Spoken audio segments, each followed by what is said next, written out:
ሰላም ጤና ይስጥልን። የተወደዳችሁና የተከበራችሁ የሚዲያችን ቤተሰቦች በያላችሁበት የበዛ ሰላምታችን ወደ እናንተ ይድረስ እያልን ከተለያዩ አውደ ግንባሮች ያገኘናቸውን ሰፋ ያሉ መረጃዎች በቅደም ተከተል ወደ እናንተ ማድረስ ጀምረናል።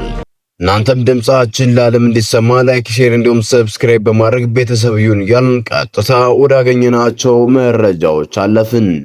በአማራ ክልል ያለው ጦርነት እንደቀጠለ ሲሆን ከደጀን ከተማ አቅራቢያ 34 ክፍለ ጦር ድል ተቀዳጀም።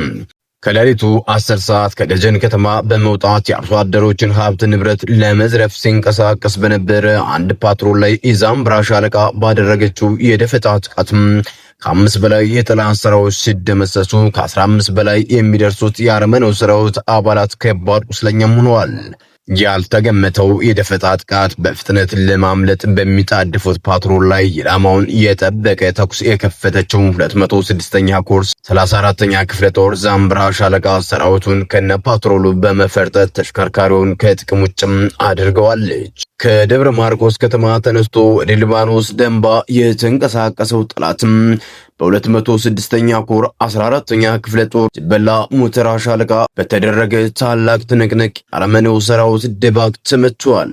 ይህ በእንዲህ እንዳለ የአርመኔው ስርዓት በታማኝነት ሲያገለግል የነበረው ዋና ሳጅን አስናቀ ማናዬ በመጨረሻም በአርመኔው ሰራዊት ተገሎም አስከሬኑ ደጀን ከተማ መንገድ ላይ ተጥሎ ተገኝቷል። ከህዝብ ነጻነት ይልቅ ለአርመኔው ስርዓት በመታመን የራሱን ህዝብ ሲገድል የነበረው የደጀን ከተማ ፖሊስ ማንነቱን መለየት እስኪከብድ ድረስ በጭካኔ አካሉ ተቆራርጦ መገደሉም ተረጋግጧል። በትናንትናው ዕለት ካነጋጉ 12 ሰዓት ጀምሮ በተንቀሳቀሰው ኃይል ላይ ከቀኑ 6 ሰዓት ጀምሮ የጅበላ ሙተራ ሻለቃ በጥልቀት በፈጸመችው የማጥቃት ውጊያም ጠላትን ተደራራቢ 3 ምሽጎች በመስበር ጠላትን ለ7 ሰዓት በመፋለም በየምሽጉ አጋድመዋለች። ከደንባ ደብረ ማርቆስ ከተማ ማረሚያ ቤት ድረስ ያጣደፉ ጠላትን ያራገበችው ጅበላ ሙተራ ሻለቃ 37 የጠላት ሰራዊት ጨምሮ ከዘራ ይዞ ሲያዋጋ የነበረ መቶ አለቃውን በስናይፐር ጭንቅላቱን በስተውትም ጥለውታል። እንደ ንስር ታድሳ በቁጭት ጠላትን የተናነቀችው ጅበላ ሙተራ ሻለቃም ያለምንም መስዋዕትነት በጠላት ላይ ድል የተቀናጀች ሲሆን እስከ ምሽት 1 ሰዓት በወሰደው አውደ ውጊያም አስከሬን ማንሳት ያልቻለው የአርመኔው ስርዓት ከደብረ ማርቆስ ከተማ መድፍ እየተኮሰም ይገኛል።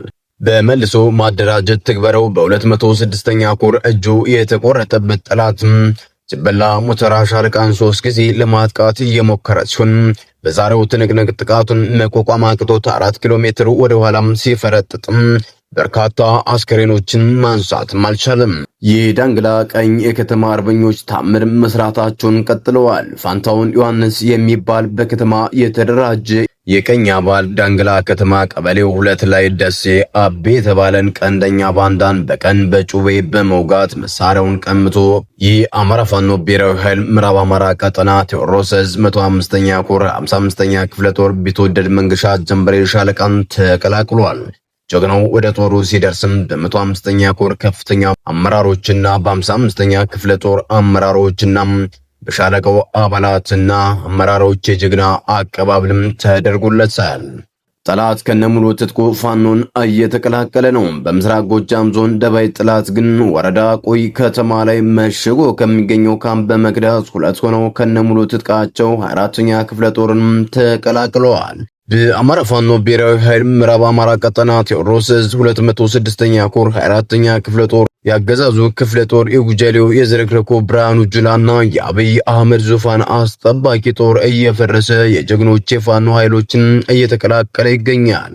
ከደባይ ጥላት ግን ወረዳ ቆይ ከተማ አንድ ቀንድ አውጣ ጭንቅላቱን በ1 ኪሎ ሜትር ራዲየስ ቀብሮ መሽጎ ከሚገኝበት ቆይ ከተማ የስማው ማስሬ ሙባረክ ሞሄ ከ6ኛ 601ኛ ኮር 52ኛ ክፍለ ጦር 1ኛ ሬጅመንት ውስጥ ጦር ቆራጩን ያገዛዙን ሰራዊት በቃን በማለት 24ኛ ክፍለ ጦር የደባይ ጮቄን ሻለቃ በክብርም ተቀላቅለዋል። በ24ኛ ክፍለ ጦር ውስጥ ሰቦ ማስከዳትን እንደ አንድ የትግል መርህ በመውሰድ ስናይፐር የቡድን መሳሪያን ጨምሮ በዚህ ወር ብቻ ከ14 በላይ ያገዛዙ ሰራዊት ወደ 24ኛ ክፍለ ጦር የፋኖ ኃይሎች መቀላቀላቸው የሚታወስ ነው። በተያያዘ መረጃም አማራ ሳይንት መቅደላ ክፍለ ጦር ታቦር ተራራ ብርጌድ ከ30 በላይ ጥምር የብልጽግና ጦር ሙትና ቁስለኛ በማድረግ ታላቅ ድልም ተጎናጸፈ። ታቦር ተራራ ብርጌድ ሳይንት አጅባር ወረዳ አጅባር ከተማ ዙሪያ ህዳር 1 ቀን 2018 ዓመተ ምህረት ንጋት ጀምሮ ታቦር ተራራ ብርጌድ ሳይንት አጅባር ወረዳ አጅባር ከተማ ዙሪያ ህዳር 1 ቀን 2018 ዓመተ ምህረት ንጋት ጀምሮ በክፍለ ጦሩ አዛዥ አርበኛ መኳንንት ንብረት እየተመሩ ከባድ የሚባል ተጋድሎ በማድረግ በዋግንባር አንድ ጓድ አድማ ብተና ሙትና ቁስለኛ በማድረግ ድልም ተጎናጽፈዋል። በሌላ ግንባር አጅባር ከተማ ዙሪያ ምንታ ዲፈር ማርያምና አስራ በተባሉ ቦታዎች ከጠዋቱ 1 ሰዓት እስከ ምሽቱ 12 ሰዓት በተደረገ ተጋድሎ ከ22 በላይ ጠላት ሙትና ቁስለኛ የሆነ ሲሆን አንድ ጠላት ይጠቀምበት የነበረ ተሽከርካሪ ወድሟል። በተመሳሳይም ኢንጂነር ደሳለኝ ክፍለ ጦር ዙፋን ጠባቂ ሰራዊት ላይ የደፈጣ ጥቃት በመፈጸም ድልም ተጎናጸፉ።